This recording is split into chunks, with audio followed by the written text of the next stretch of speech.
മലപ്പുറം പൊന്നാനിയിൽ അടച്ചിട്ട വീട് കുത്തിത്തുറന്ന് 350 പവൻ സ്വർണം മോഷ്ടിച്ചത് 2 പേരടങ്ങുന്ന സംഘമെന്ന് നിഗമനം. പെരുമ്പടപ്പിൽ നടന്ന മോഷണങ്ങൾക്ക് പിന്നിൽ സമാന സംഘമാണെന്ന് പോലീസ് സംശയിക്കുന്നുണ്ട്. പെരുമ്പടപ്പിൽ പുരാതന വിഗ്രഹങ്ങളും 70 പവൻ സ്വർണവുമാണ് സംഘം മോഷ്ടിച്ചത്. ജംഷീർ കൊടിഞ്ഞ വിവരങ്ങൾ നൽകും. ജംഷീർ, ആളില്ലാത്ത വീട് കുത്തിത്തുറന്നാണ് 350 പവൻ സ്വർണം കവർന്നത്. വലിയ മോഷണമാണ് അവിടെ നടന്നിരിക്കുന്നത്. എന്താണ് പോലീസ് നൽകുന്ന വിവരങ്ങൾ? പോലീസിന് പ്രതികളെക്കുറിച്ചുള്ള സൂചനകൾ ലഭിച്ചിട്ടുണ്ടോ? ദിവ്യ, ഈ മോഷണവുമായി ബന്ധപ്പെട്ടുള്ള ഒരു ആദ്യഘട്ടത്തിലുള്ള പ്രാഥമിക നിഗമനമാണ് ഇപ്പോൾ പോലീസ് പറയുന്നത്. അതായത് ഇതിന് പിന്നിൽ പ്രൊഫഷണൽ സംഘമാണെന്നാണ് പോലീസിന്റെ നിഗമനം.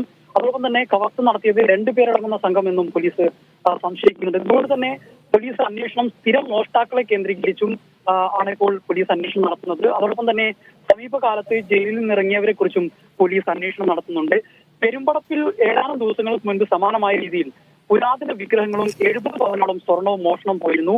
അതിന് പിന്നിലും ഈ സംഘം തന്നെയാകാം എന്നുള്ള ഒരു സംശയത്തിലാണ് പോലീസ് ഉള്ളത്. അതുകൊണ്ട് തന്നെ പോലീസ് കൃത്യമായ ഒരു അന്വേഷണമാണ് ഇപ്പോൾ നടത്തുന്നത്.